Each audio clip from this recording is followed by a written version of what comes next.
왜 그렇죠? 이 복음을 들으면 들을수록 뭐죠? 나에게 적용돼야 되고 내 현장에 빛을 비춰야 되기 때문입니다. 그래서 절대로 속으면 안 되는 부분이 뭐죠? 나 복음 많이 알아. 나 복음 이미 들었어. 또 내가 복음 이미 이해했어. 그것을 넘어서 우리는 복음을 뭘 해야 됩니까? 복음을 믿어야 되는 겁니다. 그래서 우리가 복음을 아는 것과 믿는 것은 다르다고 했죠. 절대 복음을 안다고 해서 믿는다고 착각하시면 안 됩니다. 복음을 내가 어릴 때부터 많이 들었다고 믿는다고 착각하시면 안 됩니다. 복음을 내가 이해했다고 해서 믿는다고 착각하면 안 됩니다. 한 증거가 뭐죠? 복음을 안다, 복음을 들었다, 복음을 이해했다. 요 사람들의 특징이 뭡니까? 문제를 만나보면 알아요. 갈등을 만나보면 알아요. 위기를 만나보면 알아요. 복음을 아는 걸로 끝나는 사람, 들은 걸로 끝나는 사람, 복음을 이해한 걸로 끝나는 사람은 문제와 갈등과 위기 앞에서 하나님을 찾지 않습니다. 그런데 진짜 복음을 믿는 자는 어떻게 됩니까? 로마서 1장 16절에서 17절 말씀. 이 복음은 모든 믿는 자에게 뭘 주시는? 구원을 주시는 하나님의 능력이에요. 우리가 문제를 만났을 때, 갈등을 만났을 때, 위기를 만났을 때 하나님을 믿으시면 되는 겁니다. 그러면 하나님은 구원의 은혜를 주신다 하셨단 말이죠. 그래서 복음을 믿는 사람들의 특징은 문제와 갈등과 위기가 오면 흔들릴 수는 있어도 결국에는 하나님을 믿습니다. 그리고 구원의 은혜를 받는 것이죠. 자, 그래서 히브리서 11장 1절에서 2절 말씀. 믿음은 바라는 것들의 실상이요 보이지 않는 것들의 증거니 모든 우리 크리스찬 선배들이 이로써 증거를 얻었습니다. 그래서 문제와 갈등과 위기는 곧 뭐가 되는 겁니까? 믿음으로써 내가 하나님께 증거를 얻을 수 있는 기회가 되는 것입니다. 그래서 히브리서 11장 6절 말씀에 믿음이 없이는 누굴 기쁘시게 하지 못합니까? 하나님을 기쁘시게 하지 못합니다. 반대로 이야기하면 믿음 있는 자가 누구를 기쁘게 하는 겁니까? 하나님을 기쁘게 합니다. 믿음으로 하나님께 나아간 자는 반드시 하나님이 살아 계신 것과 그를 찾는 자들에게 상 주시는 심을 믿어야 한다. 자, 그러면 이 복음은 뭡니까? 창세기 1장 27절. 우리는 누구의 형상이죠? 하나님의 형상입니다. 하나님의 형상은 하나님을 믿는 게 선택이 아닙니다. 하나님과 함께하는 게 선택이 아닙니다. 그건 종교죠. 하나님의 형상은 하나님과 반드시 함께해야 돼요. 그래서 하나님과 함께함을 누리고 있을 때 창세기 1장 28절에 장애도 문제가 되지 않습니다. 질병도 문제가 되지 않습니다. 가난도 문제가 되지 않습니다. 열악한 환경도 문제가 되지 않습니다. 나의 가정의 배경도 문제가 되지 않습니다. 왜 그렇죠? 내가 하나님과 함께하고 있으면 그 어떤 것도 정복하고 다스릴 수 있기 때문입니다. 자, 그래서 하나님과 함께하는 그런 사람인데 그런 사람이 창세기 3장 1절에서 6절 말씀에 하나님을 떠나게 됩니다. 하나님을 떠남으로써 로마서 5장 14절에 모든 사람이 뭐가 됐습니까? 죄인이 된 겁니다. 그래서 한 사람으로 말미암아 이 세상에 죄가 들어왔다. 한 사람으로 말미암아 이 세상의 모든 것이 죄로 바뀐 것입니다. 그래서 죄가 있는 자는 누구에게 속하게 됩니까? 마귀에게 속하게 됩니다. 이걸 보고 인간의 근본 문제다 이렇게 이야기해요. 그래서 그 누구도 이 인간의 근본 문제를 해결할 수가 없는 것입니다. 그래서 이 인간의 근본 문제를 해결해 보려고 사람들이 뭐합니까? 뭔가를 만들어서 섬깁니다. 그걸 보고 뭐라고 하죠? 우상 숭배라고 합니다. 그래서 우리 여기 모인 모든 분들이요 지금 몇 달째 이 복음을 계속 듣습니다. 이것이요 내가 내 주변에 있는 사람들에게 전할 수 있을 만큼 나한테 완전히 각인뿔이 체질돼야 돼요. 우상은 누구한테 하는 것이죠? 귀신에게 하는 겁니다. 그래서 우상 숭배를 할수록 귀신과 교제하는 자가 돼요. 제가 저희 아버지에 대해서 저희 친아버지에 대해서 제가 설명을 할 수 있잖아요. 어떤 분인지. 또 저희 친어머니에 대해서 또 어떤 분이 설명할 수 있잖아요. 왜? 나는 그분들의 자녀니까. 하나님 자녀라면요, 이 복음을 뭡니까? 설명할 수 있어야 됩니다.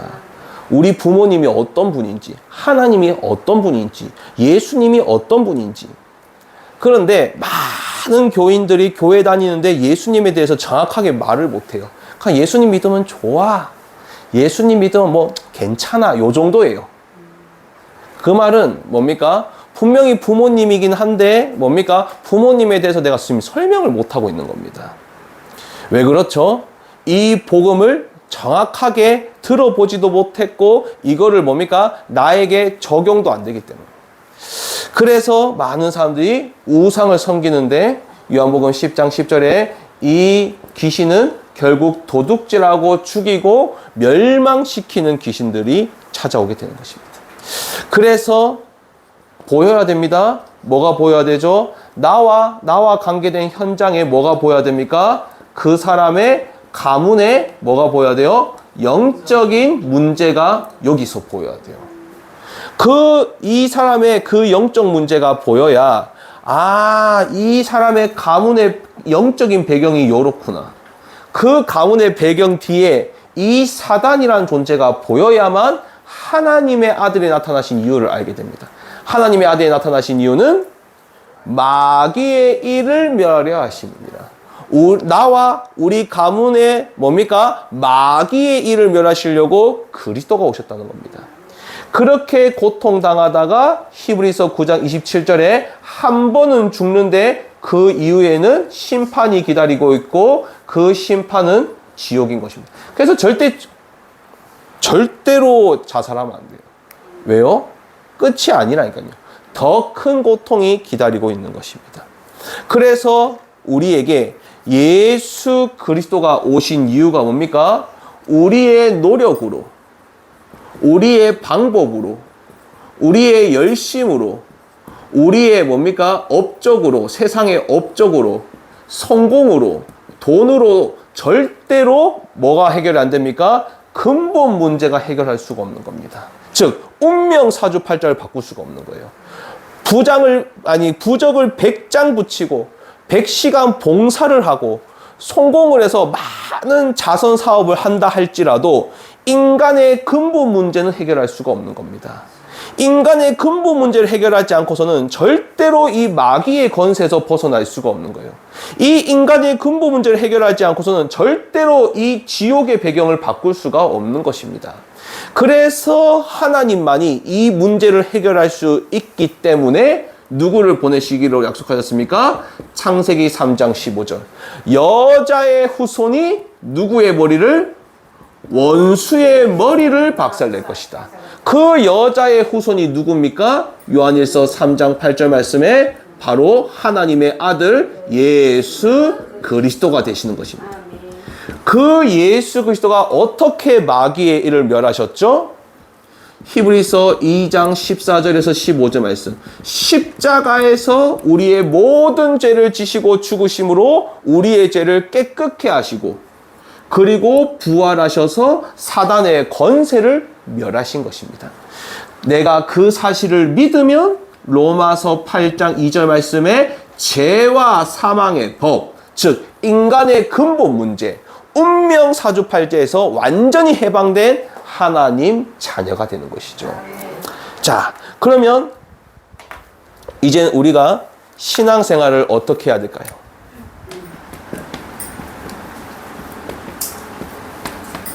자, 몇 주에 걸쳐서 요셉을 통해서 우리가 알아봤습니다. 우리 첫 번째 시간은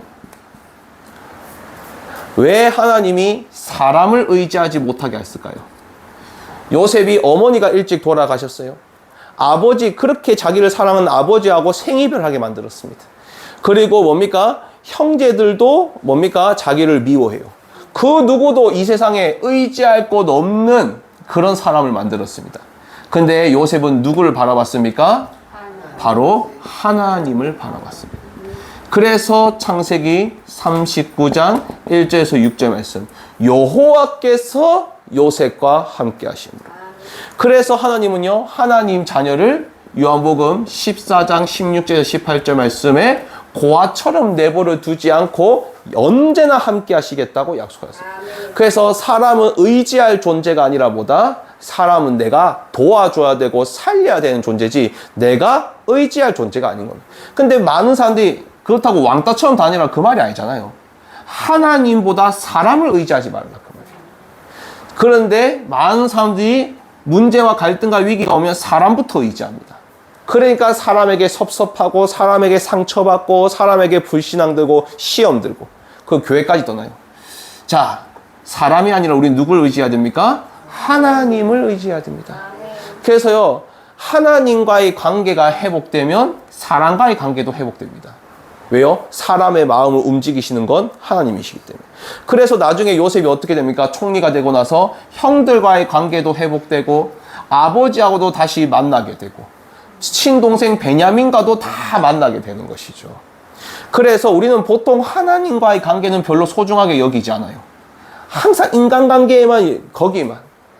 그게 필요 없다가 아니잖아요. 나의 인간관계도 중요합니다. 당연히 관리해야 돼요. 그런데 우리는 하나님과의 관계를 더 소중하게 여겨야 된다 그 말이에요. 자, 두 번째는 뭡니까? 이 강은 노예와 같은 현장에 있어요. 누구 하나 도와주는 이 없어요. 그리고 억울한 일을 당했어요. 성폭행범도 안 했는데 성폭행범으로 억울하게 누명 써가지고 감옥에 가게 됩니다. 그때 창세기 39장 우리 20절에서 23절 말씀에 뭐라 되어 있습니까? 그때에도 여호와께서 요셉과 함께 하심으로. 그래서요, 우리가 억울한 일 당하면 얼마나 화가 납니까? 얼마나 짜증납니까? 얼마나 분통이 터트려집니까? 억울한 일 당하면. 근데 우리는 항상 기억해야 됩니다. 시편 17편 8절 말씀. 하나님께서 나를 불꽃 같은 눈동자로 지켜보고 계세요. 그래서 뭡니까? 그 말을 어려운 말로 저번 주에 뭐라고 했죠? 하나님을 경외하는 자. 경외가 뭐죠? 하나님이 나를 지켜보고 계신다. 지켜보고 계신다. 나를 지켜보고 계신다. 그래서 출애굽기 14장 13절에서 14절 말씀 뭡니까? 나는 문제를 만나면 가만히 서서 두려워하지 말고 하나님께서 행하시는 구원을 봐라. 하나님이 대신 싸우시겠다고 약속하셨어요. 그래서요, 우리가 억울한 일 당하면 그렇게 화 안 나셔도 됩니다. 왜요? 하나님께서 나의 억울함을 알고 계시기 때문에. 정말 하나님을 믿는다면 하나님이 내 억울함을 풀어주실 것입니다. 정말 내가 억울하다면 하나님께서 대신 싸우실 겁니다. 그 하나님을 믿기 때문에. 그런데 뭡니까? 억울한 일 당하면 당장 화내고 짜증내고 분통내고 싸우기부터 하잖아요. 우리는, 저도 마찬가지입니다. 그래서 우리는요, 진짜 그 할 때 뭡니까? 하나님을 바라봐야 되는 것입니다. 이번 주도 억울한 일, 오늘 이 시간 마치고 집에 갔는데 또 억울한 일 당할 수 있겠죠. 또 화난 일 있을 수 있겠죠. 근데 말씀만 기억하십시오. 하나님이 나를 지켜보고 계신다는 거. 하나님이 내 억울한 일을 알고 계신다는 거. 아시겠죠? 자, 그럼 오늘 3강입니다. 한 가지 더. 자, 이렇게 되면 어떻게 됩니까? 그 안에서 뭘 보게 되죠? 에레미야 33장 2절 3절 말씀에 뭘 보게 됩니까? 그 안에 하나님의 계획과 하나님의 뜻이 있다는 걸 알게 돼요. 그 억울한 일 안에. 그게 바로 뭐였죠? 성폭행범인데 정치를 하는 감옥소에 들어가겠어요. 그래서 거기서 총리를 할 수 있는 모든 역량을 거기서 갖추게 됩니다. 그래서 억울한 일 당했지만 그 억울한 일 속에서도 하나님은 뭐 하십니까? 하나님의 일을 하고 계신다. 아시겠죠? 자, 그리고 3강입니다. 오늘. 자, 요셉이 이제 감옥에 가게 되는데 누굴 만났냐? 바로 왕의 술 맡은 관원장과 그 다음에 떡 맡은 관원장을 만나게 됩니다. 그런데 이 술 맡은 관과 떡 맡은 관원장이 어느 날 안색이 안 좋은 겁니다. 그래서 물어보니 둘이 꿈을 꾼 겁니다. 둘이 꿈을 꿨는데 꿈이 도저히 해석이 안 되는 거예요. 그래서 요셉이 자기가 그 꿈을 듣고 이 꿈의 해석을 하는데 떡 맡은 가는장은 3일 뒤에 죽을 것이고 술 맡은 가는장은 복직을 해서 다시 감옥에 나갈 것이다 해석을 해줘요. 그리고 그대로 됩니다. 그때 요셉이 술 맡은 가는장한테 뭐라고 하냐? 내가 이 감옥소에 있다는 걸 잊지 말아달라고 이야기해요. 빼내달라는 것이죠. 그런데 오늘 말씀 읽으셨습니다. 40장 몇 절입니까? 23절 말씀에 술 맡은 가는장이 요셉을 기억하지 못하고 그를 잊었더라. 그럼 어떻습니까? 서운하죠. 섭섭하죠. 시험 들죠. 그죠? 왜 그렇게 하셨을까요? 하나님은 요셉의 믿음의 인내를 기르셨습니다. 언제까지? 총리가 될 수 있는 30세 때까지. 그래서 나의 시간표와 하나님의 시간표는 다를 수 있어요. 내 시간표는 무조건 지금 감옥에 나가야 되는 거라. 근데 하나님의 시간표는 30살 때 나가는 게 하나님의 시간표였습니다. 왜? 요셉을 총리로 만들어야 되니까. 그래서 왜 지금 빨리 안 바뀝니까? 지금 왜 빨리 응답 안 됩니까? 하나님 왜 지금 빨리 역사 안 합니까? 응답이 늦을수록 하나님은 더 완벽한 응답으로 만들어 주십니다. 그래서 우리는요, 믿음의 인내. 그래서 야고보서 1장 3절에서 4절 말씀. 뭐죠? 믿음의 인내를 따라 뭡니까? 조금 더 구비하고 완전한 사람으로 하나님이 나를 만들어가고 계신다는 겁니다. 야고보서 5장 11절 말씀에 욥의 인내를 봐라. 그 욥의 인내의 결과를 너희가 알고 있다면 인내할 수 있다 하셨습니다. 그래서 우리는요, 마지막 그것이 바로 뭡니까? 믿음의 인내를 배우고 믿음의 그릇을 키우는 것입니다. 어떤 그릇이요? 하나님은 반드시 나에게 완벽한 응답으로 하나님의 시간표 속에 응답하신다. 우리 자녀가 언제 돌아오겠습니까? 우리 그게 언제 복음화 되겠습니까? 내가 진짜 임마누엘 속에 있다면 하나님의 정확한 시간표 속에 하나님은 반드시 응답하십니다. 그래서 내 시간표보다 하나님의 시간표가 더 완벽하다는 것을 믿으십시오. 이사야 55장 8절에서 9절 말씀. 뭡니까? 나의 시간표보다 하나님의 시간표가 더 완벽하다 하셨어요. 땅이 하늘보다 높은 것처럼, 바다가 강보다 넓은 것처럼 하나님이 우리보다 더 완전하다 하셨습니다. 그래서 우리가 하나님의 시간표를 믿고 가는 것이 믿음의 인내라. 그래서 사도행전 1장 7절 말씀에 때와 시기는 누구의 권한에 있다? 하나님의 권한에 있다. 그래서 오늘 주제는, 저번 주는 경애였죠. 저번 주는 임마누엘이, 하나님이 함께 하신다, 임마누엘이 주제였고요. 전주는 하나님의 경애. 그리고 오늘은 바로 뭡니까? 하나님의 시간표. 하나님의 시간표는 반드시 온다는 믿음이 있기 때문에 우리가 인내를 할 수 있는 것입니다. 그래서 우리가 하나님의 시간표를 믿고 기다리십시오. 하나님이 반드시 응답하실 것입니다. 그래서 이 은혜 속에서 진짜 응답받기를 주의 이름으로 축원합니다.